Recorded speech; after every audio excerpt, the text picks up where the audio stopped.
What is going on, world? What's up, YouTube? It's Zero here. Today I'm bringing you guys a brand new episode of the 8 Below Show. Welcome everyone to 8 Below. Thanks for being here, everyone. In today's episode of the show, guys, we have a lot of stuff to talk about. We've got some StarCraft 3 stuff to talk about, as well as Minecraft for the first time on the show. We're also going to be talking about some movie stuff in the form of Interstellar, and then we're going to continue onwards, guys. We're talking about Gears of War, and then, of course, we're going to be talking and kind of finishing up the show with some Call of Duty movie talk. So with all that stuff being said, guys, that's what we're going to be talking about here today. Hope you all enjoy it, and if you guys do, make sure you guys smash that thumbs up button and subscribe if you're new, and let's get into it. So our first topic of the day, guys, is going to be about StarCraft 3, which is something that I've been talking ad nauseum at this point. StarCraft 3, guys. But today's topic, what I want to talk about, more so than just kind of more of the same, I want to talk a little bit about the real-time strategy genre at this point and what it could do for a StarCraft 3 and what and why the real-time strategy genre actually needs StarCraft 3 at this point. So let's talk about it. So guys, the real-time strategy genre has, is kind of cyclical, which essentially what I mean, guys, is that it seems to be a genre that becomes popular at different points in time. So it was really popular back when StarCraft 2 came out, and then, it kind of went through a hiatus for a while, and now it finally, at this point, seems like it's kind of coming back around. We see from a number of different companies out there, that being like Microsoft and other companies, are getting into the real-time strategy genre space. That being for Age of Empires, We Are Billions, which was already released, and then, of course, the Total War, the Three Kingdoms, I think is what it's called. Haven't played that one yet, but all in all here, guys, is that the real-time strategy genre, it's always been there. And there's always, a couple of games that come out each year, but there seems to be not really a flagship title that we've seen out of the real-time strategy genre right now. I mean, for a while at least, right? Age of Empires is coming back, but who knows really what that feel is going to really be when that game releases. StarCraft 3 is obviously taking pretty much the most popular real-time strategy game of all time, and you're continuing it, right? You could argue like Warcraft is up there with StarCraft as well as one of the biggest and most popular real-time strategy games ever. So Warcraft is another one where I would love to see them make a Warcraft 4 as well as a StarCraft 3, but I really think that the real-time strategy genre needs a StarCraft 3. Not only to kind of revitalize it and kind of more eyeballs to the RTS space, but we've already talked about how StarCraft 3 could do so well for us as a community, not only it continuing the legacy and the lore of StarCraft and what they started with the first one and second one, could kind of complete the trilogy, or it could kind of go in a completely new direction. It would also guarantee us, 10 more years of StarCraft, which is all fine and dandy and exciting. And, of course, with the recent, announcements of StarCraft 2 having 3 more years as far as the esports scene is concerned, that's also great to see that StarCraft 2 is going to continue. But I think that it doesn't kind of take away from what StarCraft 3 would bring to the table, or potentially could bring to the table for the RTS genre. StarCraft 3, it would kind of almost be that, not necessarily, flagship, but even though that StarCraft is one of those flagship games in the RTS space, it feels to me that there's been a lack of RTS games. There just has been. I mean, and I know that they're not as popular as first-person shooters or third-person shooters or, some of the MMORPGs. I mean, it's not quite as popular. But I think it's a space in which is not really being looked at whatsoever at this point. I mean, people just aren't really looking at it. They're not really thinking about real-time strategy games until more of them, or flagship games within them, come out, and then people will definitely give them a chance. And with the new generation, of course, the next generation, I feel people would want something like a StarCraft. They would at least want to try something like that out. Which, of course, you can play StarCraft 2. You can play the first StarCraft. You can play the first 3 Warcraft games. But there's nothing getting around the fact of the matter that StarCraft 3 would bring something new, most likely, to the table, whether that be a new race or updated graphics. Blizzard proves that they still got it when it comes to the graphics and such. They've proven themselves time and time again that they are, just still on top when it comes to really, graphically and from a gameplay perspective. Real-time strategy games are a dime a dozen, and StarCraft is the greatest, in my opinion, of all real-time strategy games ever made. And StarCraft 2, at this point, is the RTS game of our time, until something else, like a StarCraft 3, Warcraft 4, something else comes out and kind of competes with that. The RTS genre needs it because it'd be a fresh start, obviously, for StarCraft, with all the, kind of shaky history of StarCraft 2. It'd be a fresh start, and it would be kind of that next generation of gamers coming in, playing the real-time strategy genre for maybe the very first time. StarCraft 3 would also be, it potentially, all this is potential, guys, right? It could potentially be an absolute game changer in esports, where you could have, when we look at StarCraft 2, whether people like to admit it or not, StarCraft 2 was like a pioneer in esports. It was like the first game that really took esports to a global scale, right? StarCraft 3 could do that. It could take it global, which it already is, obviously, but expand upon it in the real-time strategy genre without the shaky history. There's so much more that they could do with StarCraft 3. To name just one off the top of my head would be adding a new race to the game, and with the esports scene going from 1v1s to team versus team, or just adding that, at least having the 1v1s but also having team versus team. Those are a couple of things that they could do right off the bat with StarCraft 3. The real-time strategy genre needs StarCraft 3. It's not just something where, the reason why I'm bringing this up now is that RTSs are, in my opinion, the most enjoyable to watch out of any game, and they're also the most complex. And that's why StarCraft is my favorite esport to watch, and it's one of my favorite games to play as well. And I love the story of it. I love the lore of it, even though the story's very, not the strength whatsoever of StarCraft. It's still fun to play, and I think building upon that would be huge in the future.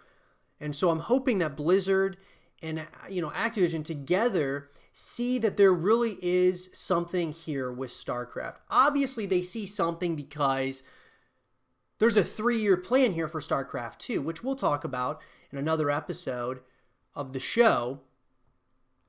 But they definitely still value StarCraft. They were making StarCraft Ghost a first-person shooter, and then they canceled it, and then they were making another untitled StarCraft first-person shooter, and that got canceled as well. They still want to make StarCraft stuff. I just think they got to go and stick with the roots of the real-time strategy genre. And a StarCraft 3 would be exactly that. What do you guys think about that? I would love to hear from all of you.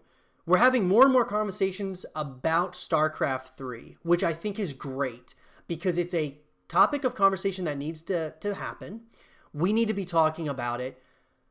And I would love to hear from all of you as to what you all think about a StarCraft 3 being made at this point, especially with the recent announcements that there's going to be a 3-year extension to StarCraft 2 and StarCraft 2 esports. What does that mean for a StarCraft 3? What do you guys think? Let me know in the comment section below.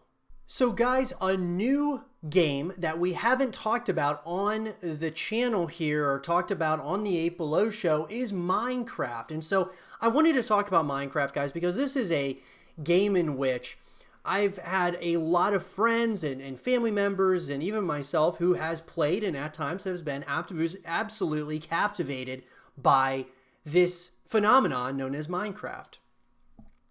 Today I want to talk about where is Minecraft 2? Because, look, if you know anything about me, guys, and you know anything about my YouTube channel, I'm always looking forward to the next thing that might be coming out. Or if there hasn't been updates or a sequel to a series or a game for quite some time, I like talking about those things because it builds just a lot of excitement. It's like, hey, maybe one of these series, one of these games that we love so much is going to come out with a sequel to it. So that being said, we're going to talk about Minecraft 2 and where is Minecraft 2 at this point? Do you guys think it'll ever come out? Well, let's talk about it and then we'll pass the question on to all of you.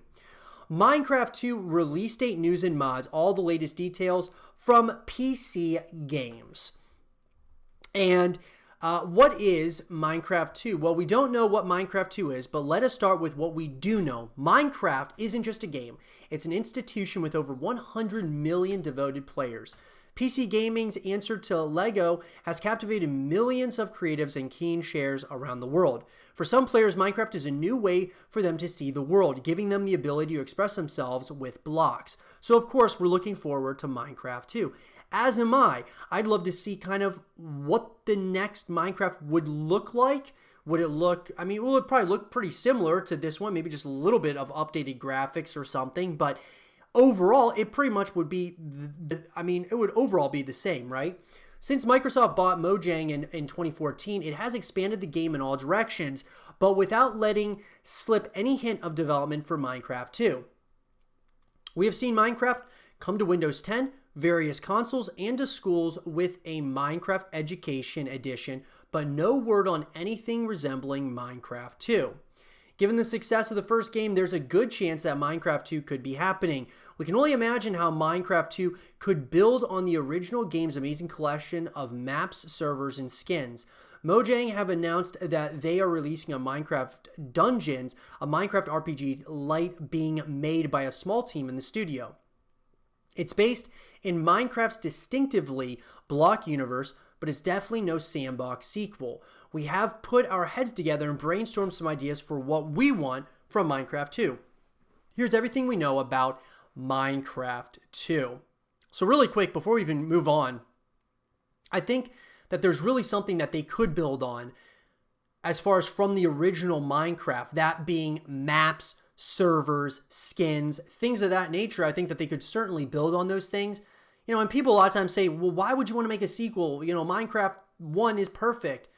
Look, guys, I've always been a firm believer in sequels because even though, sure, maybe it's not going to be as good as the original or it's not going to captivate you as much as the original did, it's almost like, why not? Just see what happens. And if it's not good, let's just say Minecraft 2 doesn't end up being a good game, you can always go back to the first one, you know? So I think that a Minecraft 2, there's more pros to cons to seeing something like that coming out. Minecraft 2 release date. When is the Minecraft 2 release date? Unfortunately, there is no Minecraft 2 release date yet. Perhaps not ever. But if our snout sniff anything out, you'll find it here in full. So obviously, no release date as of yet, guys. Who knows when this would come out? I think that this would just be kind of a bombshell of an announcement that would come out at some point or another. I'm not sure when. It's hard to say, but I'm sure Microsoft has some ideas as to, you know, when that may very well be coming out at some point or another. It should be very interesting to say the least. Now, what is Minecraft 2.0? Minecraft 2.0 was, interestingly, a thing in 2013, except it wasn't what you were hoping for, Minecraft 2. The problem was that Mojang announced that it had been working on Minecraft 2.0 for 2 years, bringing blocky simulation games to the next level on April 1st, 2013. For the less keen pranksters among you, Minecraft 2.0 turned out to be a particularly mean April Fool's joke. Among the new features listed in the changelog for Minecraft 2.0 was a new super hostile difficulty and an ultra-realistic graphics setting. It even included lapis lazuli blocks that already existed in Minecraft. Stop playing with our feelings, Mojang, and bring us Minecraft 2. I agree with this. Yeah, it definitely felt very wrong, I guess, for them to do that, even though it was pretty much a mean April Fool's joke for them to do that, just teasing everyone that. But sometimes there are companies out there, guys, game development companies that just like to troll and play games, but maybe they were teasing something about a Minecraft 2. We have to keep that in the back of our minds as well. Minecraft 2 gameplay. The Minecraft 2 gameplay would naturally be just as captivating and expansive as the original game. There are no details on Minecraft 2 gameplay yet, but we would expect the usual selection of modes: survival, creative, adventure, spectator, and hardcore. If we could come up with new Minecraft 2 modes that would be just as good as the original, we would be a hell of a lot richer, admittedly. So we'll just have to keep our fingers crossed for some sweet, sweet Minecraft 2 gameplay. Minecraft 2 news. There isn't much Minecraft 2 news around, but there was something of a hoo-ha on Apple's App Store in 2016. A game called Minecraft Pocket Edition 2. Masquerading as an original as an official Mojang game, Minecraft Pocket Edition 2 proved anything but. The scam, which if downloaded, ended up being little more than an awful isometric swiping game, was taken down pretty sharpish. This tedious link is as close as we have come to any information indicating Minecraft 2 being in development. Then again, we haven't really heard anything at this point. Now, Minecraft 2 wishlist, this is where it gets interesting. Minecraft might well be a phenomenon, but we have some ideas on how Minecraft 2 could be even better. And because we are thoughtful souls, we have also suggested some of the best Minecraft mods which go some way to bringing these improvements to the original Minecraft. Below you can find what we'd like to see from Minecraft 2. So prettier graphics. I think this is kind of like an obvious one, guys. Minecraft 2, if it ever happens, should look much better than the original. Minecraft 2 will, of course, retain the charm of the current version, but with spruced up visuals to make your sharp-edged masterpiece look even more striking. Thankfully, there are plenty of Minecraft shaders you can download already to keep you going. So, I agree with this. I think having better graphics, I think, would appeal to many, many more people, because sometimes when you look at it, it's very cartoony, which it's supposed to be, obviously. But I think with even better graphics would come even more people playing the game. And they do have a lot of players, right?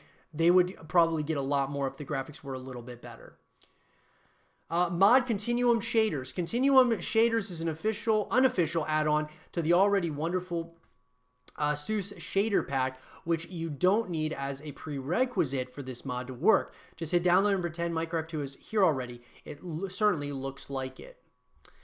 Alternative mod, Zip Zaps, Shader Pack, better UI. This is something I would like as well. Minecraft has been around for so long now, you might find that it doesn't cut it for you any longer. Minecraft 2 would solve this problem with the UI that's better equipped for mods and new experiences.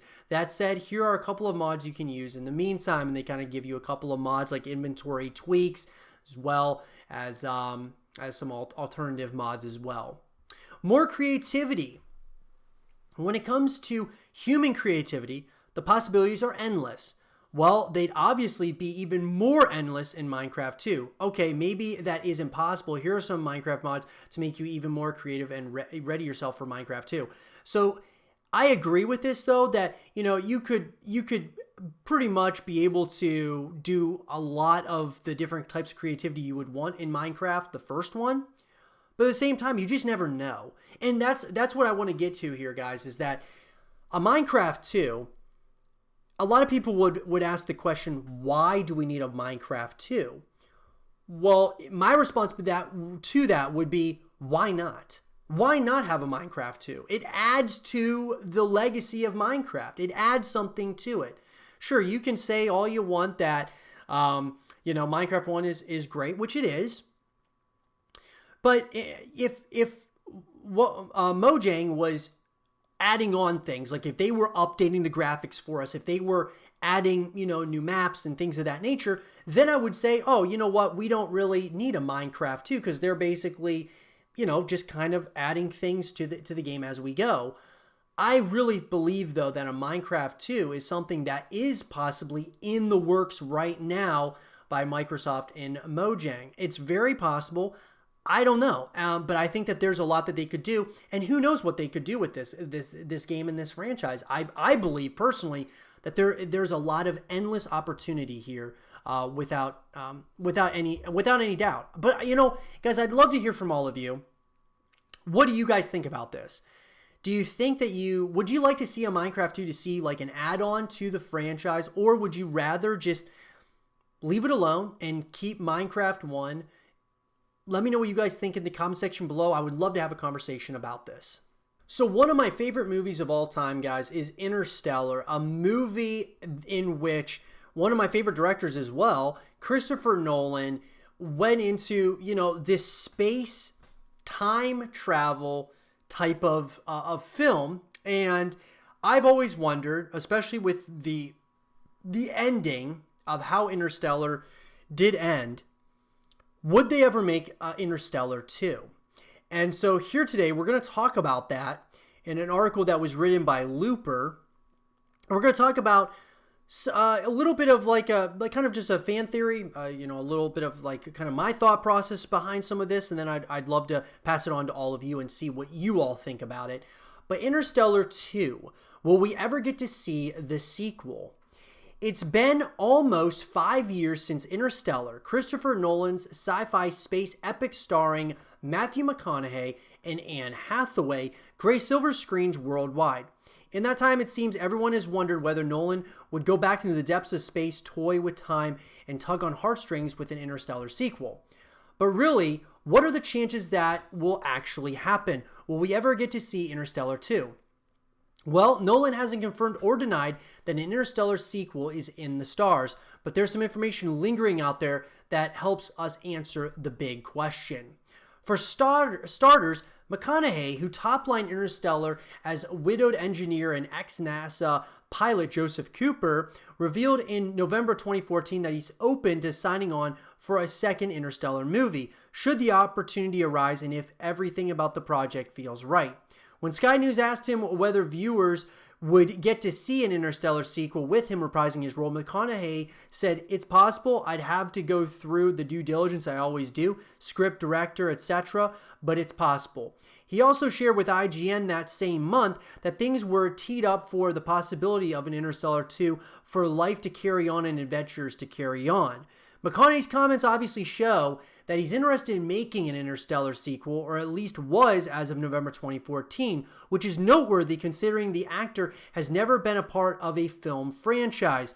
A potential Interstellar sequel would change that, marking a first in McConaughey's decades-long career. That McConaughey is down to do a sequel shows that he truly believes in Interstellar as a property, and actor enthusiasm is a pretty big thing when it comes to getting a follow-up film going.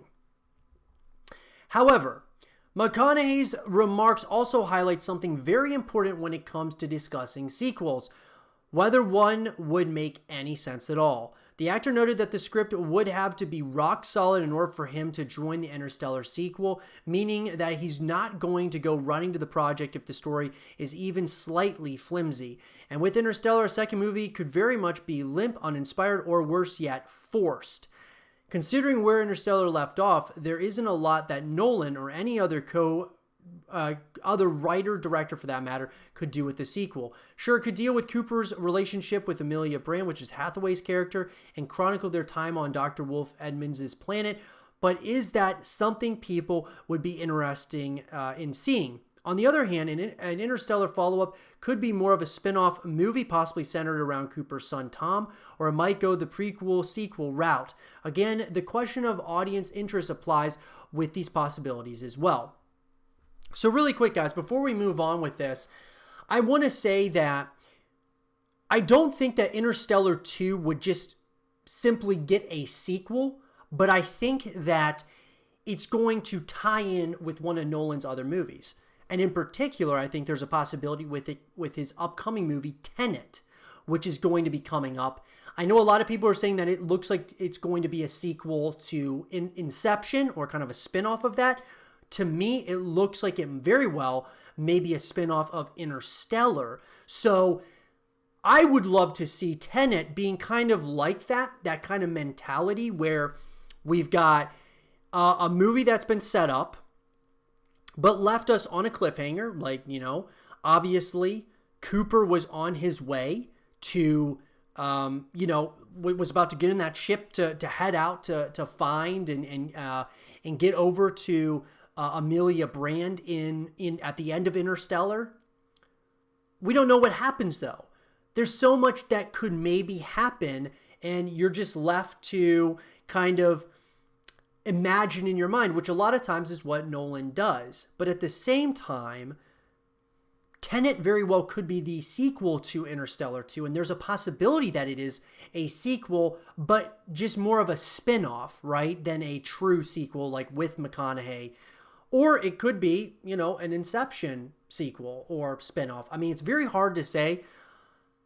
Nolan typically doesn't do sequels besides the Batman movies, but that was kind of what kicked off his career, were those Batman movies. So I don't know if he would ever do that again. He just kind of wants to make original ideas. It's very hard to say, but let's continue onwards.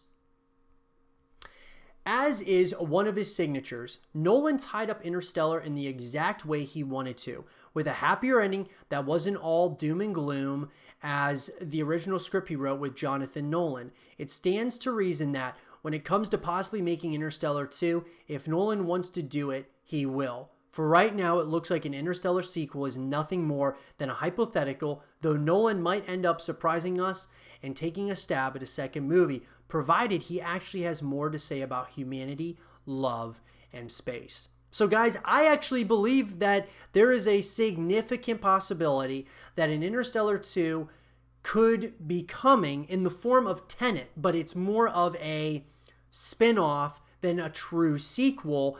And maybe we'll see Matthew McConaughey in Tenet at some point or another. Maybe we'll see Amelia somewhere or another. Maybe we'll see Leonardo DiCaprio if it's Inception at the end of Tenet.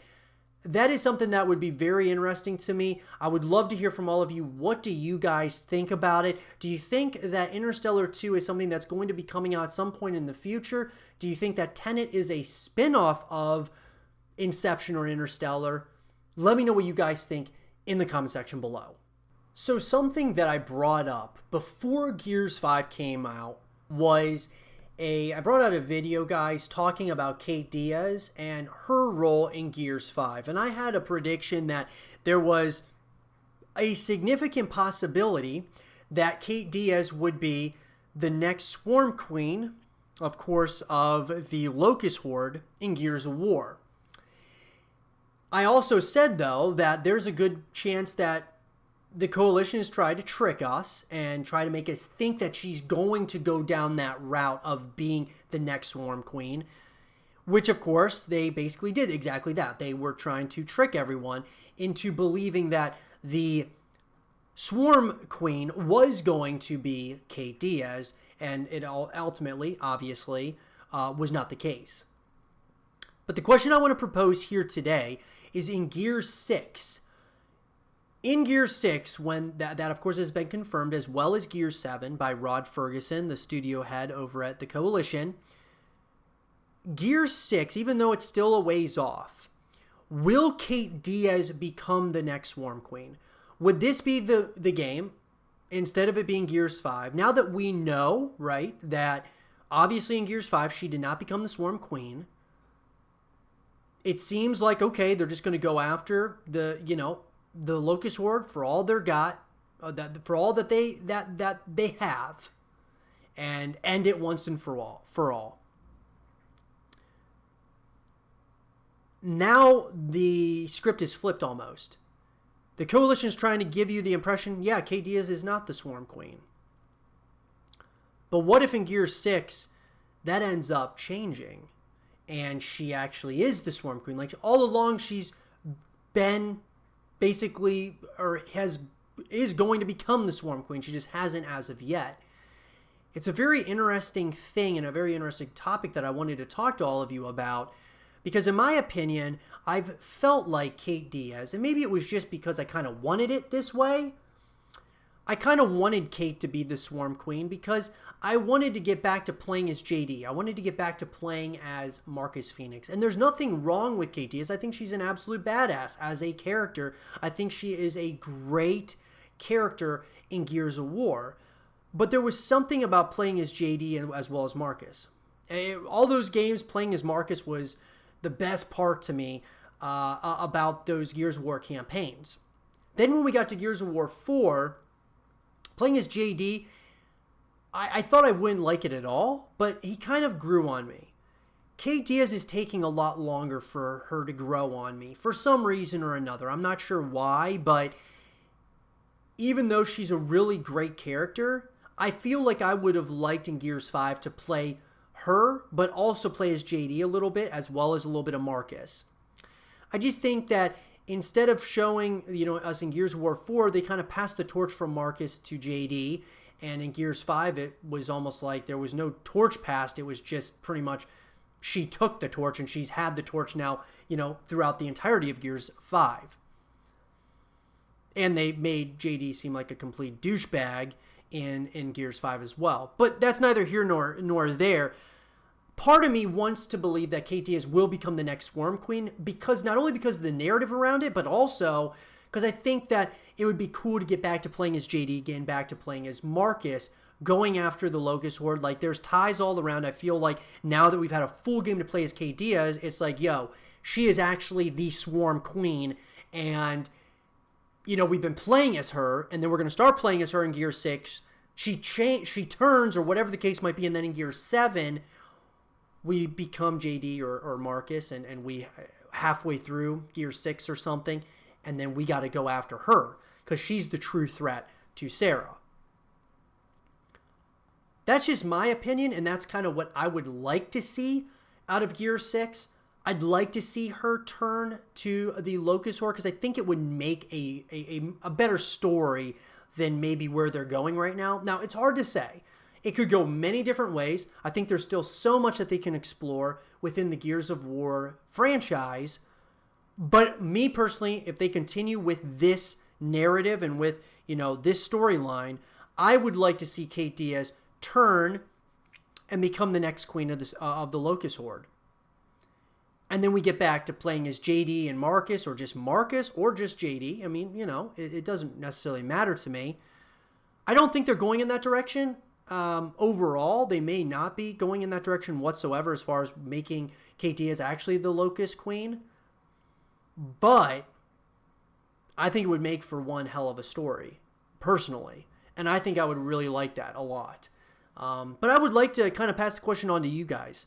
In Gears 6, would you rather see Kait Diaz as just the main character and we play as her and she's the true hero almost to bring down Sarah? Or not bring down Sarah, but bring down the Locust Horde? Or do you want to see her turn into the Locust Queen, and then we get the reins back, playing as JD or Marcus or both, and going after the Locust Horde and Kait Diaz for all that they're worth to end it once and for all? What do you guys think? Let me know in the comment section below, guys. What would you guys like to see? I kind of give you guys my opinion. I'd love to hear yours. So getting back to some StarCraft stuff, guys, I want to talk about a couple of things. StarCraft versus StarCraft 2. And it's a very interesting topic of discussion because there's a lot of people out there who play the original StarCraft who say it's way better than StarCraft 2. Then there's people who play StarCraft 2 state that it's way better than the first one. What it really comes down to is some numbers here. For me, at least, StarCraft 2 was never as big as StarCraft 1. It just wasn't. For whatever reason, StarCraft 2 never became as big as the original StarCraft. Now, I think StarCraft 2 is gaining slowly but surely because it went free to play and things of that nature, but it just really has, up to this point, never been as big as StarCraft 1. And StarCraft 1 is still a massive game over in Korea, heavily played, all of those things, right? Now, one thing I do want to mention is when we talk about StarCraft, there's a number of reasons why, when I came into the space, into the scene of StarCraft, I started with StarCraft 2. I played the original StarCraft, but StarCraft 2 is where it's at, in my opinion. StarCraft 2 has, had the great graphics, or I guess you could say updated graphics, and that's where I think it's got StarCraft 1. I mean, so basically when I look at like which game is better, which one do I enjoy more, things of that nature, I kind of do it like almost like a checklist, right? So StarCraft, as far as overall fan base and overall like which game has been bigger or more popular, it certainly is StarCraft, right? So you kind of check mark that for StarCraft. StarCraft 2 had much better graphics. I mean, significantly better. I mean, it is the difference between, StarCraft 1 and StarCraft 2 as far as from a graphics perspective is just, it's mind-blowing what they were able to do. And that's why from StarCraft 2 to StarCraft 3, I think that they can maybe do something even similar to that. But that's neither here nor there. So StarCraft 2 gets that check mark, right? As far as the graphics go. Now, as far as, replayability and things of that nature, I would actually probably have to say that StarCraft 2 takes the cake there. Sure, there's probably, a lot of play, there's a bigger following maybe of StarCraft 1, but StarCraft 2, because of the graphics and because it's kind of the newer game, I think more and more people, and it's free to play, more and more people are now playing StarCraft 2. So I think that maybe it'll get a slight nod, but that one's kind of hard to say. It could kind of either go either way. StarCraft, with the, StarCraft Remastered, when that came out, I mean, I thought that was really neat how they remastered the original StarCraft. And that was really cool as well. But still, the graphics weren't even, not even close to that of StarCraft 2. As far as esports goes, this is a tough one as well. StarCraft 1 has, some heavy hitter players, like really great players that are very enjoyable to watch. And it's a pretty big scene, especially over in Korea. Whereas StarCraft 2, though, seems to be more worldwide. Everyone from all across the world is watching StarCraft 2 esports versus that of StarCraft 1. I think that StarCraft 1, because of it's a little bit, it feels a little bit slower at times and things of that nature.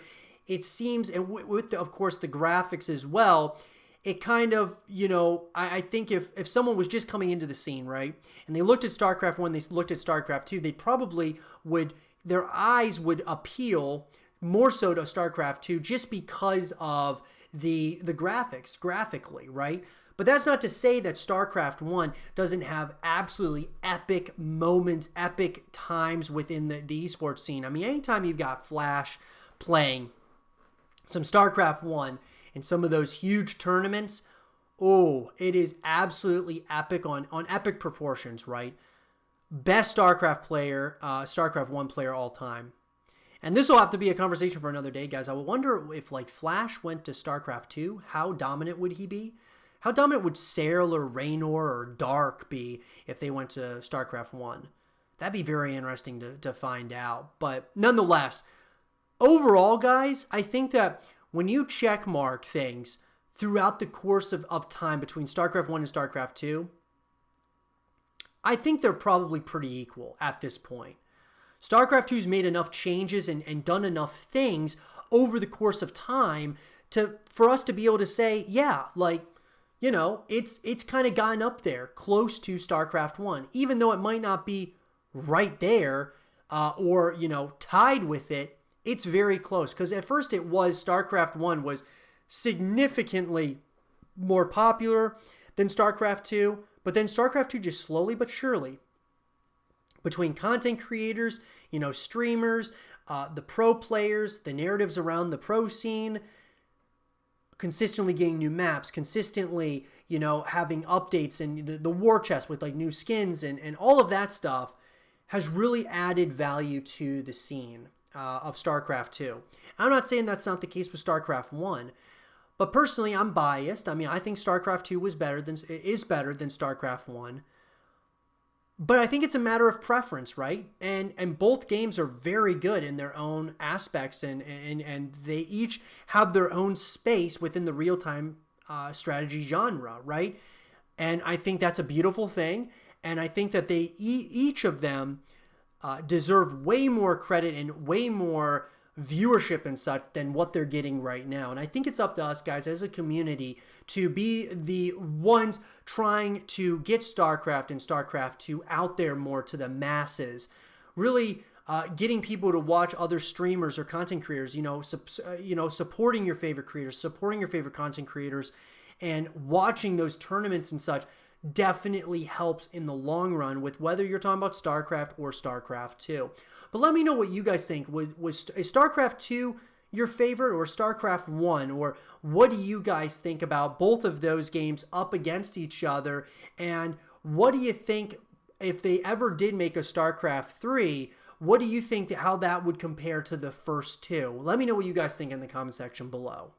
So guys, let's talk about Call of Duty, and let's talk about the Call of Duty movie that was supposed to come out, and now it's on a hiatus. It's hard to say at this point, but I'm really excited about a Call of Duty movie, and I always thought that a Call of Duty movie would actually be a really good movie or it had the potential to be a really good video game adaptation into a movie, and we were supposed to get one, and maybe we are still supposed to get one, but let's talk about where we're at this point and what happened to the Call of Duty movie. So let's talk about it. So in an article that was written by Polygon, Call of Duty movie director wants to make a soldier film, not a war film. After Sicario 2, Stefano Sollima expects to jump on this long-awaited adaptation. When Activision Blizzard Studios launched way back in 2015, bringing the juggernaut Call of Duty franchise to the big screen was a top priority. Initial plans had the first Call of Duty movie set to drop in 2018 or 2019. While it doesn't seem likely for this year, the studio may just hit that 2019 date, which obviously we're already in 2020, so that did not happen. The first Call of Duty movie being a key takeaway, vocal producers have already mapped out extensive plans for a Call of Duty cinematic universe, ostensibly giving all the different permutations of the series a chance to have their turn on the big screen. While it remains to be seen whether one Call of Duty film will be a success, let alone scores of them, Activision Blizzard seems to be setting itself up well with the director they've reportedly locked down for the first installment. Italian director Stefano Sollima is fresh off his first English-language film, Sicario, Day of the Soldado, which, like the first Sicario film, focuses on modern urban warfare with plenty of guns, combat, and armored vehicles. It would be hard to imagine a better practice run for a Call of Duty film. Sollima has been specializing in gritty action for some time now. His debut feature, All Cops Are Bastards, also focused on well-armed military types fighting in the streets. It's easy to look at his body of work and see a natural fit, especially if the first movie in the series focuses on the Modern Warfare or Black Ops iterations.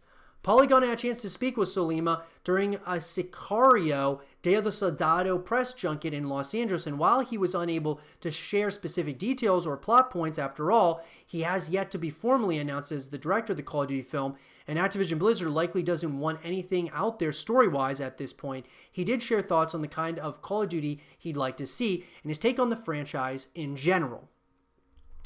So here's what he said. When discussing his current film, Sollima lamented the disappearance of modern soldier movies, which would understandably make the Call of Duty franchise very appealing to him. We're talking about so few movies like Sicario that are being produced every year, Sollima said. And it's a pity because it's like we're trying to reassure and to make a simple movie for the audience, but sometimes it's good also to shake the audience and show them something more visual. That's more tough.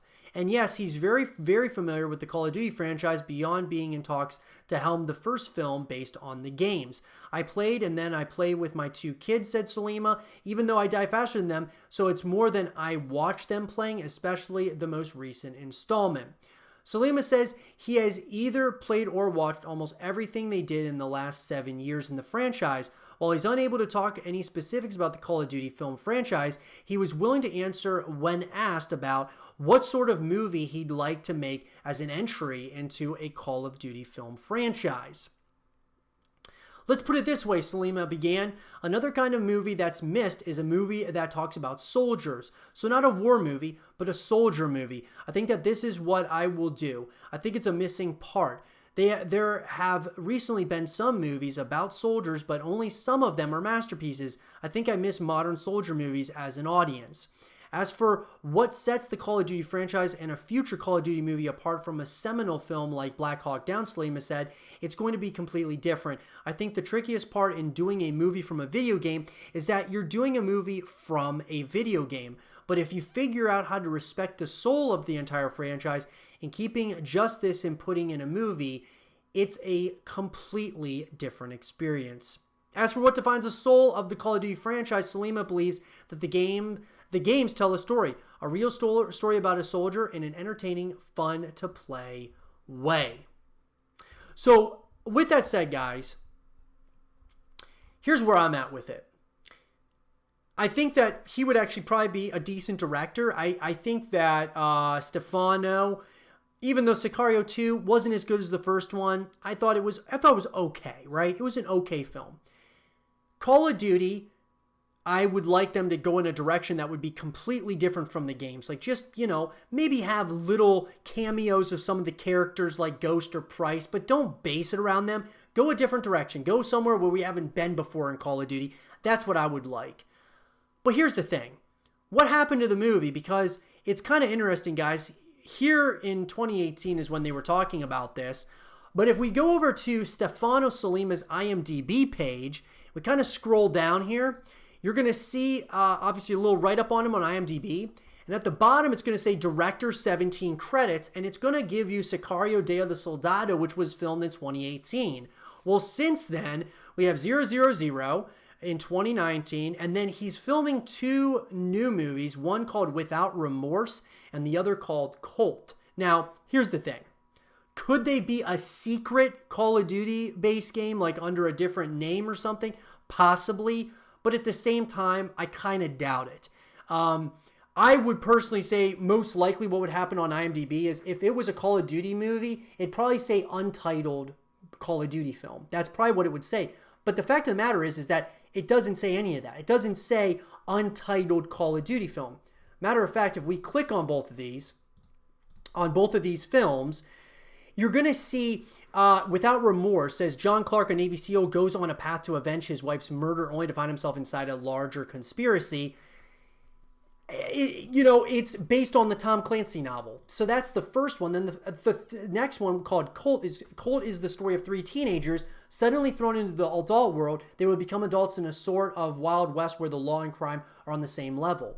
So that definitely is in Call of Duty. Without Remorse, if it wasn't based on a Tom Clancy novel, I would say, well, this could be like a twist on Call of Duty somehow or another, but it's a Tom Clancy novel. So, I don't think Without Remorse or Colt are anything to do with Call of Duty. And generally speaking, what IMDb does, once someone would be confirmed as the director, it would say on here that an untitled Call of Duty film set for, say, 2021 or something along those lines. So, in my opinion, Call of Duty, once again, as far as a movie is concerned, is on another hiatus.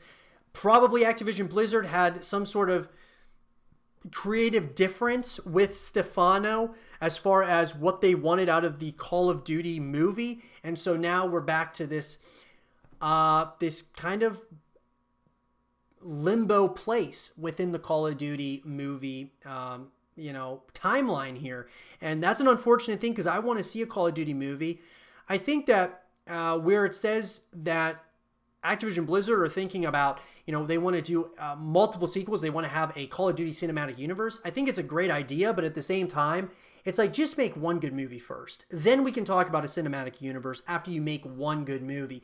Because I think that they're trying to, maybe take on too much here that, that would concern me, especially if it ends up not being a very good movie. But if they end up doing a show or something like that, that would be interesting as well. I want to see this, though. I want to see a Call of Duty movie, and I will certainly give you guys updates on the YouTube channel as new information comes up about the Call of Duty movie, because I'm really interested about it. I'm sure a lot of you are as well. It looks like right now, guys, what happened to the Call of Duty movie looks like there was a director who was set to do it, but obviously he's not, at least at this point, confirmed as the director, and it looks like it's kind of in a limbo place once again. But as I said, I will give you guys more information as that information comes out. And with that being said, everyone, I hope you guys did enjoy this episode of the 8 Below Show. And if you guys did, leave a thumbs up, subscribe if you're new, stay positive, and as always, I'll talk to you guys all in the next one. Peace.